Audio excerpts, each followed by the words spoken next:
Welcome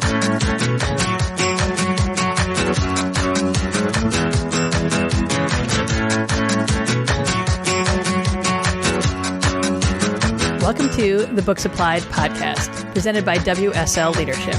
In this podcast, we talk about an awesome book and how to apply it to your work, sport, or life. I'm your host, Iggy Perillo. Thanks for joining me. On today's episode, we're talking about the book Blink, The Power of Thinking Without Thinking by Malcolm Gladwell. And joining me today is my special guest, Wendy Kleinfeldt. Wendy, can you give the audience a little introduction of yourself? Sure. Glad to be here, Iggy. Thanks for having me on. I love doing these kinds of conversations because mostly I love talking to people about interesting things like books and music and art and more about work. So my name is Wendy Kleinfeldt. I'm the owner and founder of Wendy K Consulting. And my mission is to help get more millennial women into the C-suite. And the way I go about doing that is I'm an executive coach for a lot of women, especially millennial women, who are looking to build confidence, more self-awareness, emotional intelligence through executive presence or having a strong personal brand. I also work with organizations and helping them through culture and talent development, employee experience type of work, and all for the purpose of helping them create a more engaging workplace. And last but not least, I also do, a lot of workshopping and facilitation of webinars or any type of talking type of work is really my jam. I really enjoy doing it. And just maybe also like a little selfish plug, I also started my side business as a fitness and wellness coach. So just adding to my portfolio. Stay busy. Yeah, it's a separate business. What I'm currently doing, how I'm currently showing up here, but that is also part of my background. So yeah. That's awesome. I didn't know about the wellness side of your work. I had the privilege of hearing you speak at a networking event, and you mentioned this book, Blink, and I was immediately like, ooh, someone who read this book and likes it too. Yeah. We need to talk about it. So I'm stoked to have you here today. I am curious regarding the book Blink. This book came out in 2007. I just had to look it up. Mm-hmm. I was like, I feel like it's been around for a while. That's a pretty good amount of time. Do you know how you came across this book or how it came into your world? Or do you remember your sort of first impressions? Yeah. I mean, it sounds about right, 2007, because I read this in college. So I probably read it right around the time when it came out. And I found it just through going through a bookstore. So at that time, I was going to college in Thailand.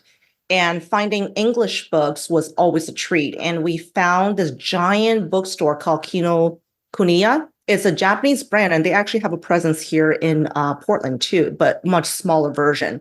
So every once in a while, when we get a chance to go to that bookstore, I spent hours there looking for different books, fiction, nonfiction. Again, because we were living in Thailand, finding foreign language books was a treat. And I forget what was the motivation for getting that book. I just remember having it and then reading it and just having my mind blown. I think I read through it really quickly. My biggest impression, believe it or not, are probably the stories that bookend the book. The first story that Malcolm Gladwell showcased and the very last story. So those are probably the two things that are most memorable to me, which kind of makes it kind of romantic. It's the bookend of the book. Yeah, yeah, that's great. Yeah. That is great. I feel like this book, I mean, it is a #1 national bestseller. And I feel like it was just everywhere for a while when it came out. Yeah. That it made it to Thailand in English, right? I'm sure it's by now been translated to 4,000 languages or whatever. Yeah. But this, I feel like this book was in many ways really revolutionary for folks. And to be clear, Gladwell is a journalist writing about science topics. So I've definitely seen over time, some of the things he writes about have been better science has come out. It's not here is the accurate end all be all of science. He's not a neuroscientist. He's not a behavior scientist, but he sort of operates on the edge of those fields often in a lot of his books. And so I think this book was super revolutionary, and which is why it's so popular. Yeah, the stories are so great that he tells, and he's a good storyteller for sure, which makes this very easy to digest. And the ideas were really unique at the time. I think this is one of those things that now you're like, oh, this is boring. We all know this. But at the time, this was brand new, and I think I had a similar response when I first read it. I'm like, oh my goodness, this is amazing. These ideas are, I think, really spurred me to like look more into behavior science and look more into like what that behavioral economics, like that whole side of things. Yeah. This was a very much a book that inspired a lot of that interest for me. But you mentioned the stories at the beginning and end of the book. Tell me, remind us of what those stories are and why those stuck with you. If you can remember. I love that you actually talked about, you kind of preface this with the fact that, but Malcolm Gladwell was and is not a scientist, he's a journalist. And I think for a long time, there was that period of time, I think like from 2007, like when Malcolm Gladwell had the Blink book, that really started this whole boom of behavioral economics. Like all of a sudden people were like, whoa, wait, what is this? And then you have books by Dan Ariely, Predictably Irrational, by I think his name is Stephen Levitt, Freakonomics, right? Like all those books like came out, and because all of a sudden people were like, wait, what, like what's happening? Like, why do we behave a certain way? Like we thought we had total control. And I think some of the things that surfaced for me was just this idea that we don't actually have full control of our mental faculties. Like we think that we're the pilot number one, but we're actually the co-pilot. You know what I mean? And I think that's one of the things that really stood out to me. So the very first story that in the book Blink, I think if I remember correctly, it's probably the very first story. I think that story is a really good mirror to the last story in the book, which really is about unconscious bias. That term had not come about in popular media at that time. But I think even though the book came out in 2007, I think it's worthwhile to surface some of those ideas because he's really talking about the value of unconscious bias in good ways and bad ways. I think later on, and even today, what we know is unconscious bias is always in the context of negativity.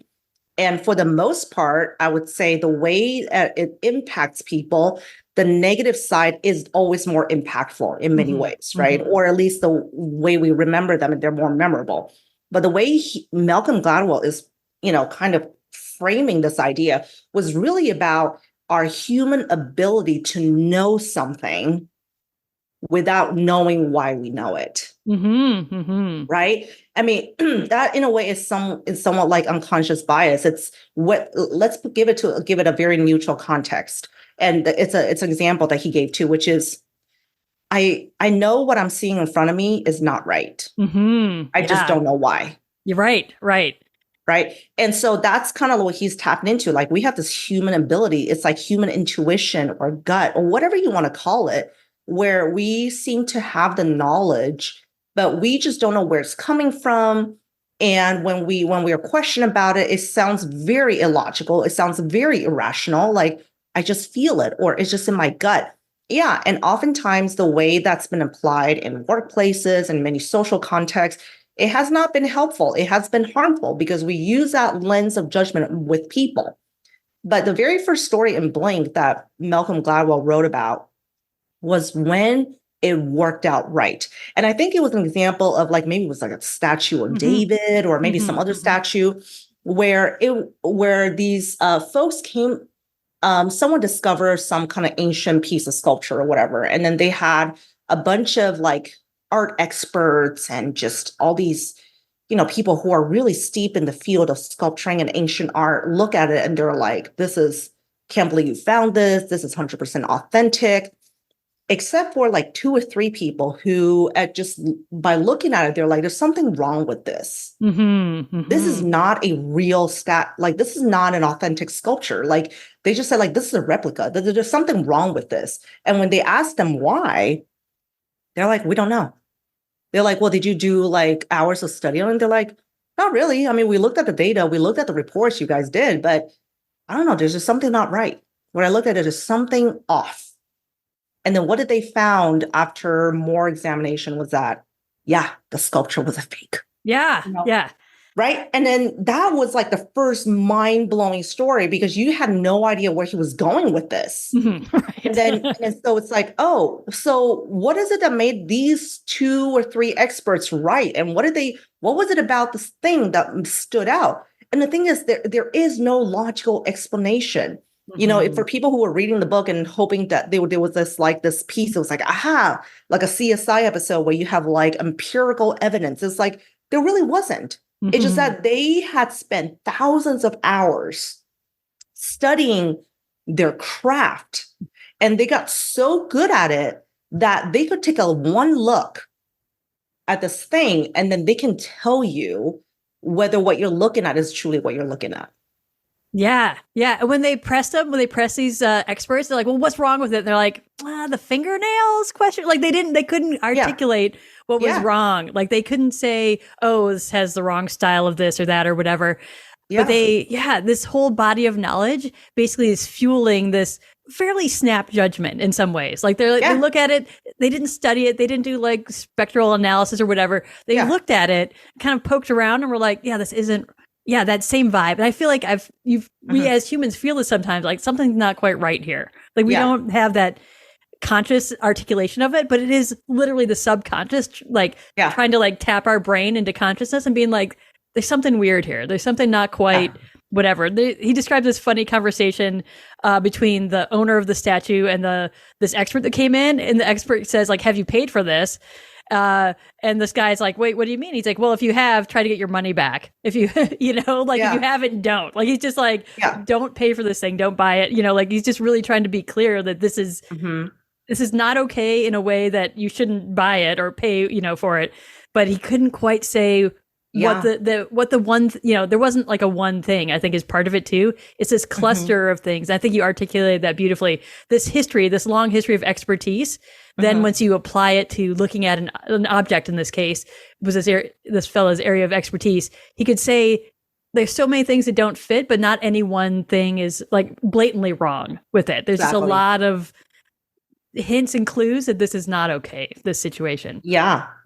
I liken this sometimes to gut reactions. And I don't just mean gut reactions like a reactivity. Okay. So to me, I actually distinguish between a gut response to just reactionary feelings, right? Reactionary feelings could just be like, oh my gosh, this thing happened and I'm triggered and I'm angry now, and I'm just going to respond in an angry way, versus, let's say, kind of like what you said, like there's something innate in our ability to walk in a room and just instantly feel certain energy or vibe. And I don't want to get too woo here, but again, this is one of those bodies of work where it's really hard to study. How do you study something that people can't even articulate? Yeah. But what we do know, since neuroscience is like the hot new thing of like science fields now, is that there are neurons in our gut. There are neurons around our heart. So when we, now we know that when people are hangry, it's not just a made up term.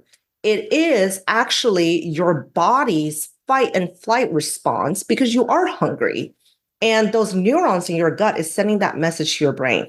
So whatever is happening, your gut is responding to something. And I think it's worthwhile to listen to that. Not to say that you need to act everything out of your gut, but oftentimes when people say trust your gut, I find that more often than not, your gut does actually send you really clear messages. You just have to take time to really listen to it. Yeah. And I think that's like this theme that comes out through the book in so many different examples. And kind of the big question is, well, when should I listen to my gut and when should I sit down and stop and think, right? Like be intentional about a thought process. And he kind of comes to this point where counterintuitively, he says, if it's like a really big, messy, complicated thing, go with your gut. And if it's like a simple, straightforward thing, logic through it and like plus minus, whatever it is, and come to a solution, which we normally think, well, if it's a big, complicated, messy thing, we should, be really thoughtful and, be really focused and intentional. But he says like our subconscious, essentially, like our less aware brain functions do better at putting together messy, complicated things than our conscious, focused brain. Where he goes through so many examples around, well, being too focused on the wrong thing is really unhelpful. Like I think back to this like original statue story, there were people that were super focused on but just one part, like, oh, the style of the hair is accurate for this time period. It's legit, right? So if you just look at the style of hair, it's legit. And someone else is like, oh, the the fungus on the base is accurate, appropriate for this time period. So it's legit, so people are looking at these little pieces with super narrow focus, and those little pieces are legit. But this other researcher looking at the whole picture was like, it's not okay. Like these little pieces might be okay, but this whole thing is not okay. So that's like the more like embracing the complexity subconsciously sounds like, again, something that many of us are sounds like a bad idea, but in reality is a great idea within constraints, right? It kind of reminds me of that saying, the whole is greater than the sum of its parts, right? Kind of like what you're saying, like people pointing out, the fungus and the hair and blah, blah, blah. Like they're pointing out to the individual parts, thinking that all those things together make up for what is an authentic piece of art, versus the other experts are looking at it whole, and just their first impression is like, something's wrong with this one. Yeah. And even with the correct hair and the correct fungus, right? Like, and these people know this is the right hair. These people know that these parts are, in air quotes, like the correct things or expected for this time period of this thing. He gives another example in here of someone who is watching tennis on TV, and whenever they watch people serving, and if you hit the net on a serve, it's a fault, and a double fault, it's bad for your tennis game, broadly speaking. He can watch people throw the tennis ball up in the air, and he's like, ooh, fault. And like he'll call faults before they even contact the ball with a racket, right? And this is like a tennis coach who's coached tons of people, watched tons of people, but he knows before, like professional tennis players, before they hit the ball, that they're going to hit the net. Like he knows enough to be like, ugh, they're going to fault on this, but he could not tell you what, from just how they're throwing the ball up, how they're, swinging their racket, why that will be a fault.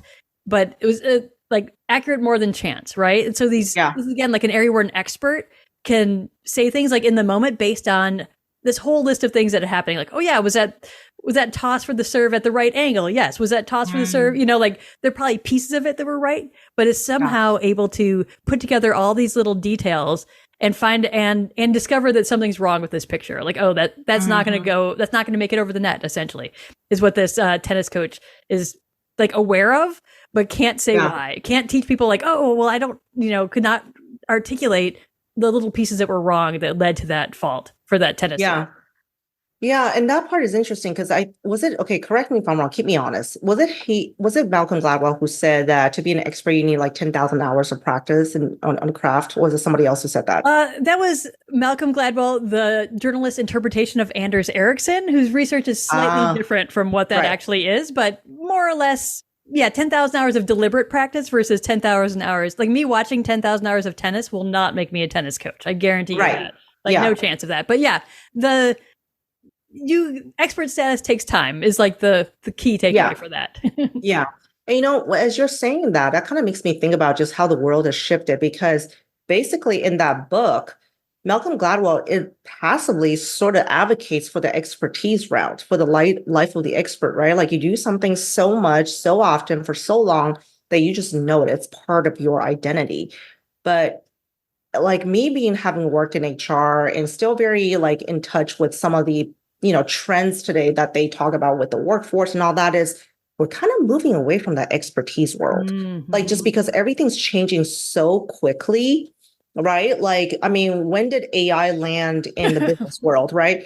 Like it was not like 2007 for Malcolm Gladwell. Right? So it was like last couple years that, ChatGPT first came out, and then the world just like went nuts, right? And all of a sudden it has nothing to do what you're expert in, but it has everything to do with what you currently are skilled to do, and your ability to pick up new skills in the future. So it's almost like the business world, the trends today is kind of pushing us away from the direction that the book Blink is really kind of rooted in. Because I think the stories in Blink are all about deep expertise and just and being able to understand things without the rationality behind it. And he's arguing, you need expertise with that. But today, I don't know. I don't know that people would buy that still. I think there's a lot of pressure to, they talk about like de-skilling, or like the cheapest person to hire is the newbie, right? Like someone without expertise versus someone with expertise has more options and is literally more expensive to hire. So there's this weird inverse pressure in a lot of areas of the workforce to hire people without expertise, right? And there are tools, there are strategies, there are ways to do good work with and to grow and develop. Like I'm definitely on the we need to help people learn, grow, develop all these things. But that's different than expertise. And like the Anders Ericsson's take on the 10,000 hours was like 10,000 hours of deliberate practice. And to engage in deliberate practice, you need specific coaching by an expert, and you need to like really deliberate practice is not just like I hung out and watched it on TV. It's engagement in a full, really focused way that we could probably only do for 1 to 2 hours a day at maximum, because it's so effortful to engage in deliberate practice. And so to have that plus a coach helping us course correct, focus on the expert level. People do that all the time. Like people attain expertise. It's not saying it's impossible, but I think you are very right that there are pressures in the workforce to have non-experts engage in things, and you still don't. And I think this is actually a compounding factor that the deep expert who has this sort of instant response is like, that's not quite right, or this needs to be different, and can't articulate it, doesn't fare well to someone who's like, I have super slim expertise, but I can tell you that hair on that statue is totally right. And you're like, well, that's a really confident choice. Like, like that is easier for us to digest and like that communication versus, the expertise, maybe it's not intentionally vague, but I think that deeper level, it's subconscious. Like, how do you articulate the subconscious to bring it to the consciousness? There's a disconnect in there for us. Yeah, absolutely. And I think what you said is very correct. Like the fact that you can't articulate your decision or your thinking, it does not fare well today in today's world, especially with, the movement, with DEI movements around, rallying people, understanding around unconscious bias and its harmful impact. And, that's the last story in Blink, which is that, there are times when these experts will get things wrong and will go out of their way to try to prove they're right, despite empirical evidence. Like if there was sufficient empirical evidence for the first story, and now with art, it's really hard, right? Especially with a thing like statue to, I'm sure they could have collected more empirical evidence, but there are certain things like, for example, in the last story, it was about, what was it, like was it a French horn player, or was it a trombone? What was the instrument? Tell me which story you're talking about, because there's definitely a couple near the end that are like a little bit cringy, to be honest. But go ahead. This one I think was fairly well known, even outside the book. It was basically some famous orchestra, New York orchestra or something. I don't know. They were trying to do auditions, and they decided to do blind auditions because they were recognizing that, maybe there's certain things that they could, maybe I'm getting the story wrong. Maybe the blind auditions came after that. But basically, there was this woman who was fairly petite, but not super petite, but she was fairly petite. And she came in auditioning for a role in the orchestra, and she was playing like either a French horn, some kind of horn. The French horn. Yeah, I'm remembering now. Yeah, go ahead. And that's typically a position in the orchestra that male musicians typically sit in. But she came in and just blew her competition out of the water. Like, she was so good. And the judges were blown away, no pun intended. But they were so, it was like she was too good for them to believe that it was her. Oh, yeah, it was a blind audition. She was behind a screen. Blind. Yeah. Right. So they were blown away by it. And then when they finally saw her, they're like, there's no way this woman could have done it. Right. And they were, and it wasn't that they were trying to be overtly sexist, but they're saying like, no. Typically you need like a heavy set of lungs that typically a woman her size wouldn't have. So did she somehow cheat this? And they even made her go get in a physical just to prove that she had the lung capacity to play in this position. I mean, it felt like the whole process was very demeaning, but what it came out to, the conclusion of the story, according to Malcolm Gladwell, that was his conclusion, is that these judges were so-called experts, right, with musicians and with the orchestra. And somehow they got this so wrong, because for the very same reason that they may be able to spot a good musician, that ability hindered them to accept the fact that someone who does not fit their image as someone who could play a French horn well could play it to that level. And he was basically talking about the dark side, right? Right. Trusting your gut, or the dark side of making decisions, in a blink of an eye.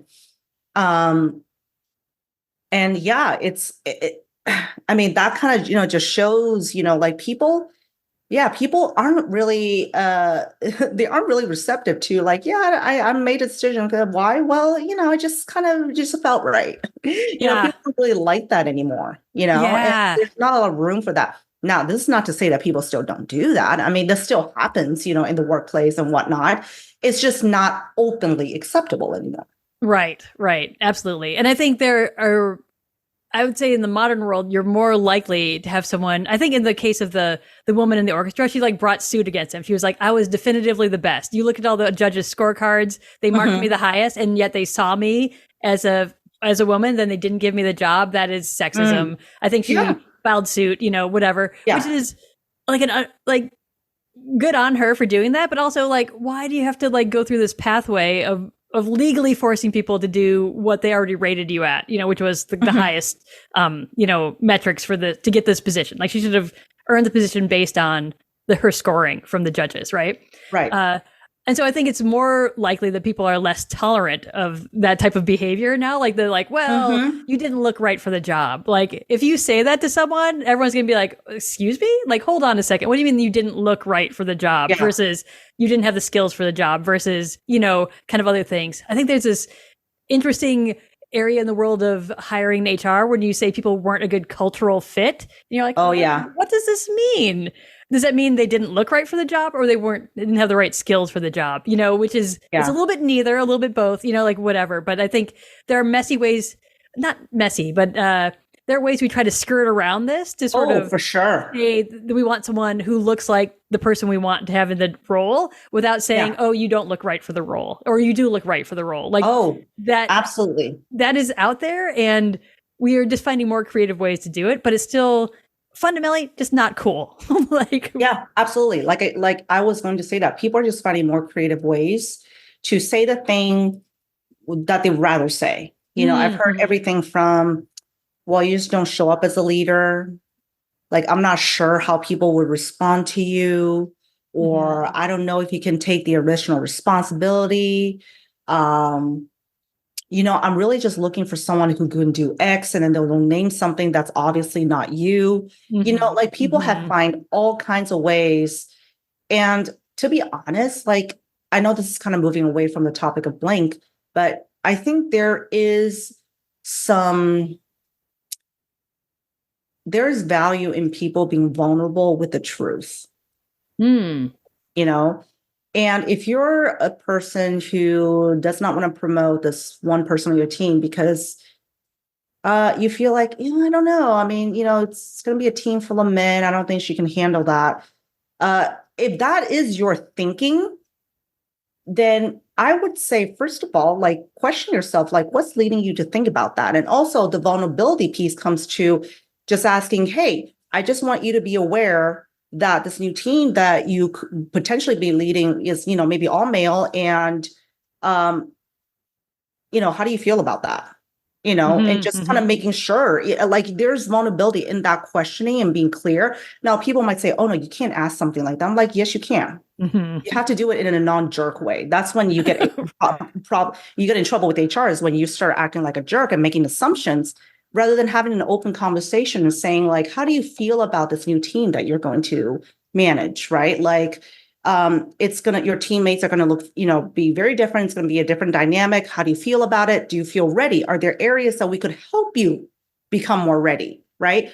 It's a more collaborative approach. It does take more vulnerability, but really it all comes down to, I think at the end of the day, is if someone has it in their mind that they don't want to promote someone, it's almost like you can't convince them otherwise. Oh yeah, for sure. Like very fixed. People get very fixed on that. And I think we probably both, I think in different ways, have talked to that person who is like, I'm not getting promoted and I want to be, or the person who's like, I don't think this person is quite right. Like kind of, we've probably both seen both sides of those conversations, and talking to the person who is I want to be promoted, but I'm not being promoted. I think it's because of my gender, stature, whatever history, like personal history that doesn't relate to work history, things like that. There are definitely pieces of those stories that people bring forward. And I think when it becomes an issue of gender, I just spoke to a woman recently who was telling me about how she's perceived as being too aggressive. Right. Which is, I just see you nodding. You're like, yeah, which from we both know from men is seen as a positive trait and from women is seen as a negative trait. Right. The same thing, but whichever gender it's applied to. I work a lot with roller derby folks who are women in roller derby, and people are like, oh, it's so violent. I'm like, this is women playing an aggressive sport. It's not a violent sport. Go watch football, go watch hockey, go watch lacrosse, go watch all these other sports where that, like a even higher level of what people would call aggression or, is fine. But to be like, if it's applied to women, suddenly it's violent. But if it's men doing it, it's okay. There's these, blatant double standards, but also we are still in this era, world, time, space of pretty strict gender expectations. That is like really unfortunate for underrepresented people and people that are under-recognized, I think I would say, for their skills, talents, abilities when they're being over-recognized for maybe things that are superficial. Right. Yeah. I mean, that actually is probably a direct connection to blink, which is that in the blink of an eye, we make a judgment of whether something's safe, whether something is aligned to us, it's something that we want to be engaged with. And as far as like when you look at sports or women in leadership or wherever, we do make that judgment in a blink of an eye, whether what we're seeing matches the map in our mind of what people should be doing. Right. There's I think there's a ton of other examples in the book. Some of them are, like you said, some are more cringe than others. And some of them, we've seen surface even from, the last several years with more social media exposure of, just, racism that's in policing and with just, all kinds of stuff that happened. Some of those examples are, if I remember correctly, are in that book too, of just how, different law enforcement folks in a blink of an eye will make a judgment. And then, they try to justify it. It's like, hey, I am trying to make a quick decision. And it's like, yeah, but those are the times when it's actually super detrimental. Like you're talking about a human life, right? Yeah. And so it's really, and so now that we're talking about the book, I think it's been a while since I've read, because it's been a while since I read the book, part of it is, this is the thing I think with journalists is that like they do sensationalize topics, but they don't always offer a path forward.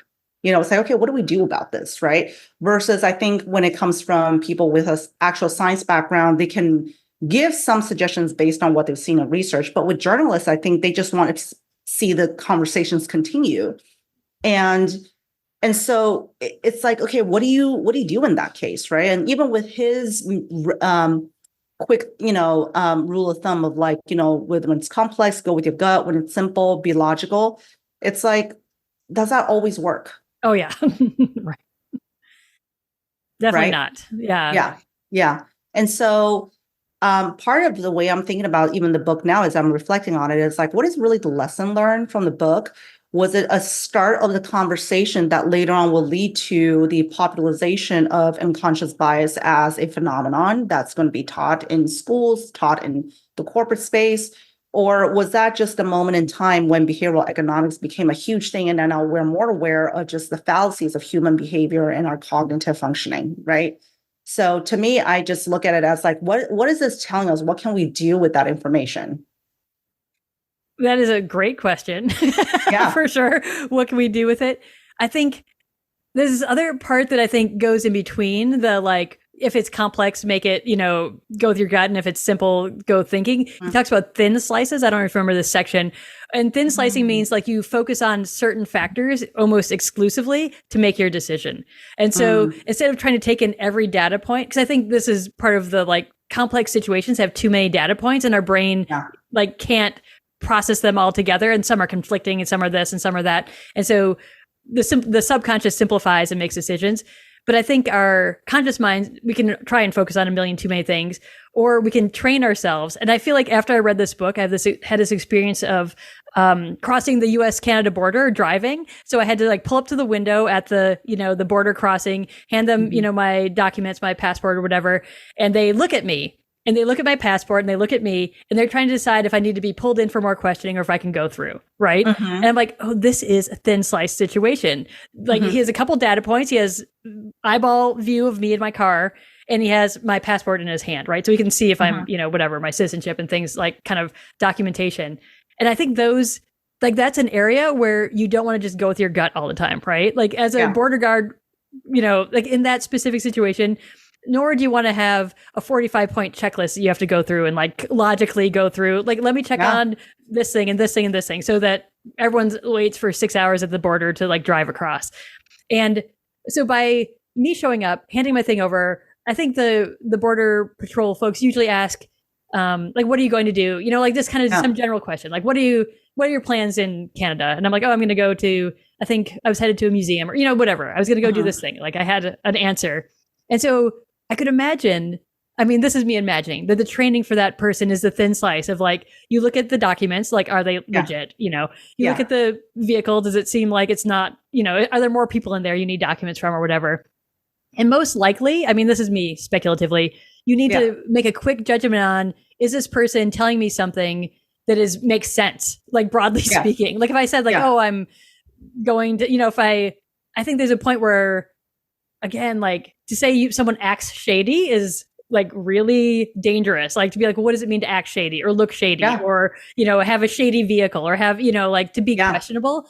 But in that moment, me at the border, they are making all these decisions. And I would suspect they have a more training on like, well, what is okay and what is not okay? I'm sure there are, some guidelines out there, but in that 2-minute interaction, I'm being assessed for my, so many things, like my criminal background slightly, I think they run your passport through a little scanner, to see if you have, criminal things that would prevent you.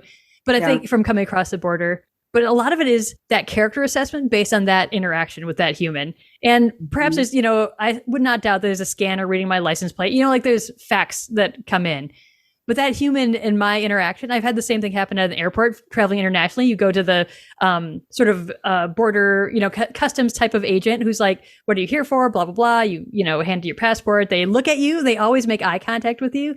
TSA, when you fly, they like attempt to make eye contact with you. They look at your face to try and get a quick slice of, is this the right person? Is this the right thing? Does this seem right? And I think there are more checks. This is obviously a border crossing is not a, me driving to the border or at TSA is not the same as like a police life and death, situation or high speed chase. Like this is very slow speed, very controlled, very, low stakes environment, generally speaking. But those folks have been trained. So after reading this book, I'm like, oh my gosh, I'm getting thin sliced right now by this border agent. They're deciding based on these couple factors, and they've probably been trained to look at these 3 or 4 factors to see if I'm okay to go across the border or not. And so after reading this, you see it everywhere. And it is this mix, right? Like there's snap judgment, go with your gut, the thin slice where you're sort of training your judgment. I think there's room to train judgment, train expertise for a situation. Like that's a very specific situation. And I think we also overestimate when we have expertise. We overestimate when we have that thin slice ability. One of my other podcasts was on Quiet by Susan Cain, and she talks about sort of the introvert and in an extrovert world. And I think we are biased toward extroverts. We're biased toward speakers. We're biased toward a certain style of presentation in the US. Like, oh, do you look like CEO material? Like, it's like a biased, a gallon of bias, more than a gallon, like 1,000,000 pounds of bias when you say things like that. But people have pictures in their head. People have ideas. And that unconscious bias is very present, but there is a conscious level of bias. We think we're trained out of it. We think we're trained to be intentional. We think we're trained as experts. We're not often experts. I think at the end of the day is what I'm taking away. No, definitely not. And, it's kind of like along your examples of like being stopped at customs, for just a regular check. I did a ride along with like the local sheriff's office several years ago. I mean, it was about like 7-8 years ago at this point. And, I asked some questions around, during the ride along, like, how do you know, like, what car to pull over if they're not speeding and whatnot? And by the way, they're always running people's plates. Oh yeah, they have machines that just like click, click, click.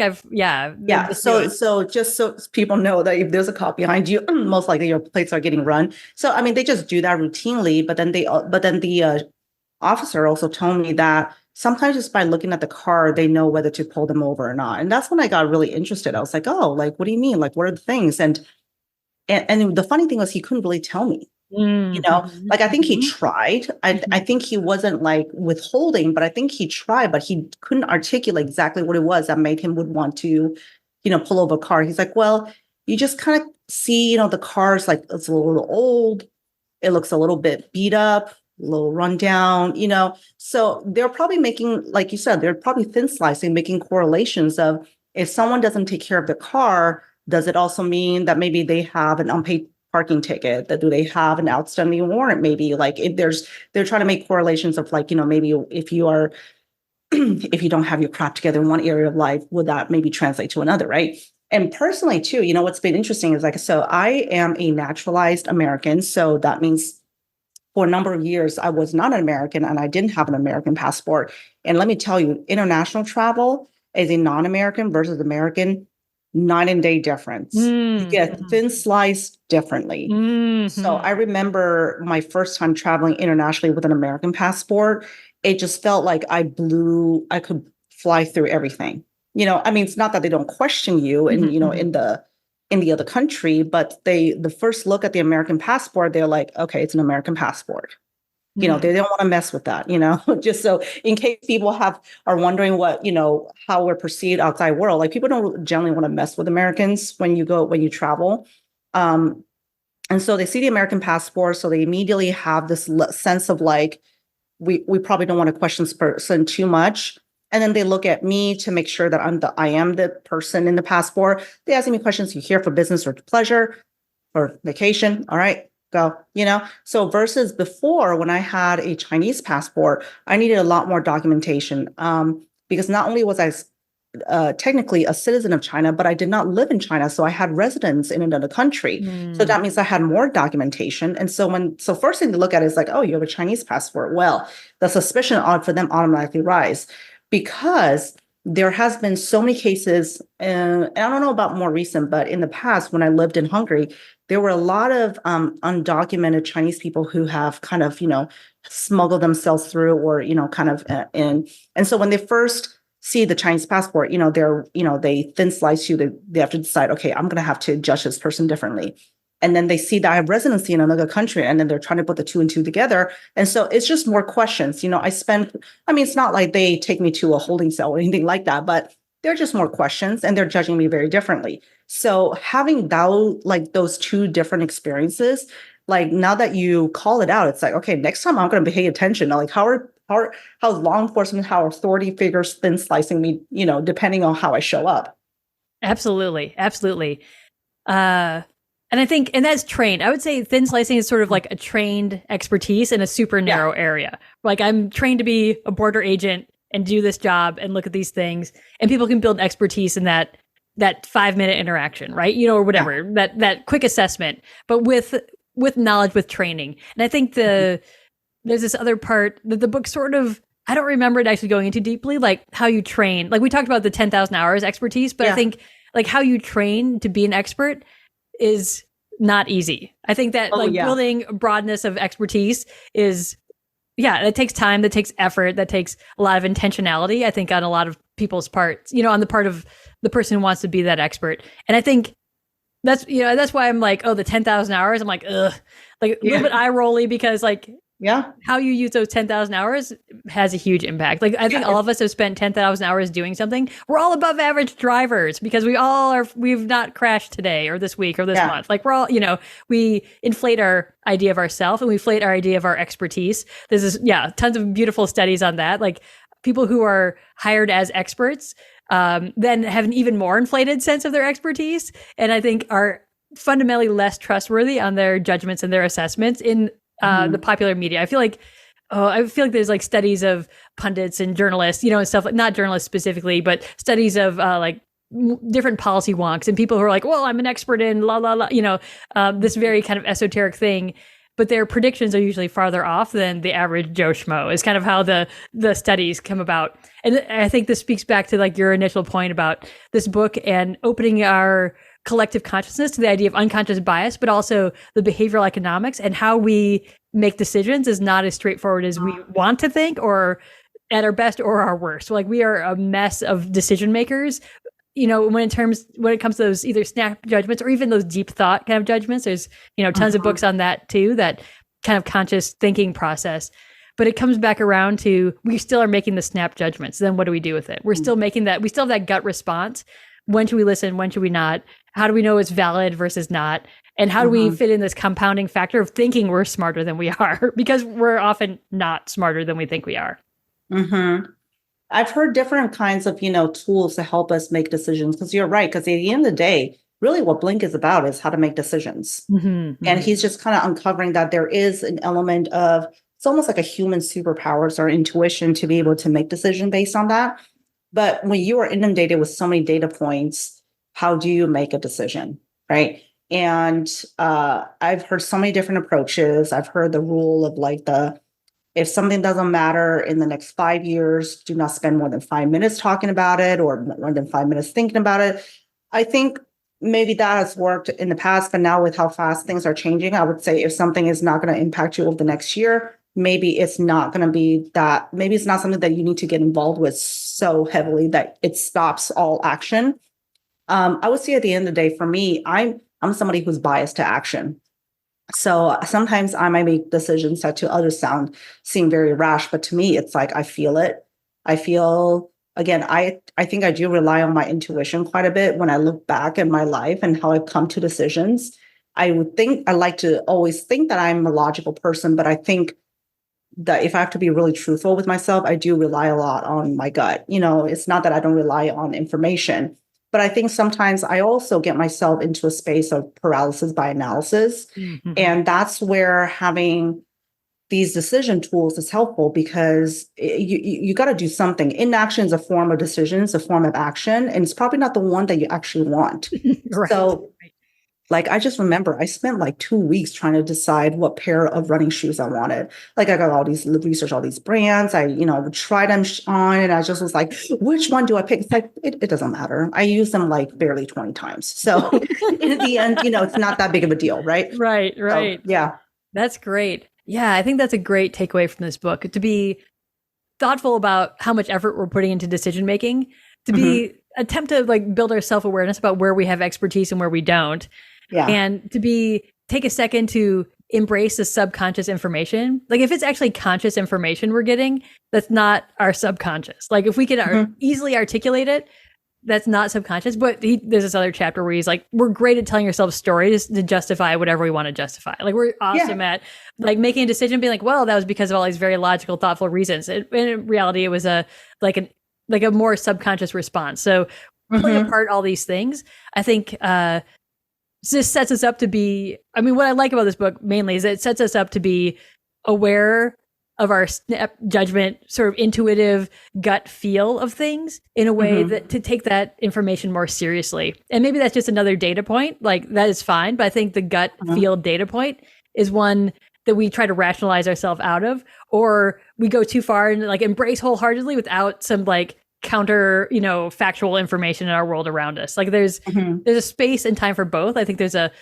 some degree of wholeness in that, which is complexified by our level of expertise, the novelty of the situation, that, like there's so many compounding factors. But I think my takeaway from the book is, that gut feel is useful information. Like that's my takeaway. Do you have other takeaways from the book that, or other ways this book has impacted or informed you? Yeah. Now that I think about it, I think one of the things that stands out a lot to me, especially from the book, is a lot of the decisions that he's talking about are decisions that affect other people. And I think the decisions that you make for yourself that don't directly affect other people, I think there's maybe a different way to think about the decisions you make for yourself.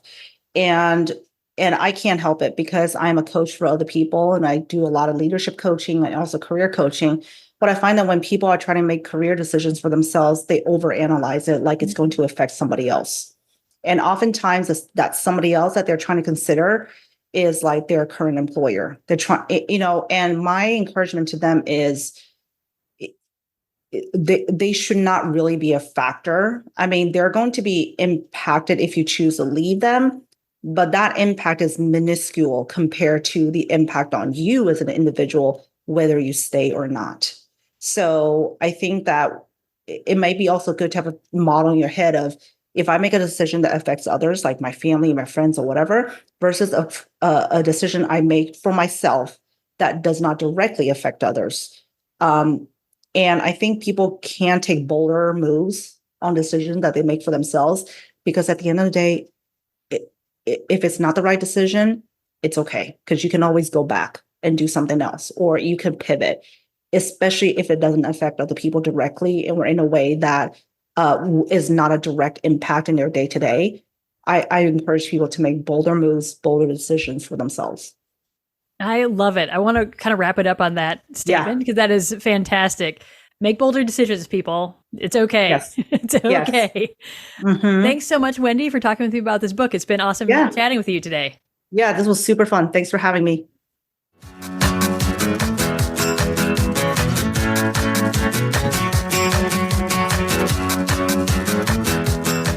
Thanks for joining us for this episode of the Books Applied podcast. I hope you enjoyed getting to know a new book and learning how to apply its ideas to make your work, sport, or life a little bit more awesome. For more leadership education-related content, including conflict management checklists, invitations to a fun free lunch that happens monthly, upcoming classes, webinars, and mastermind groups, please head over to wslleadership.com. Thanks, and have a great day.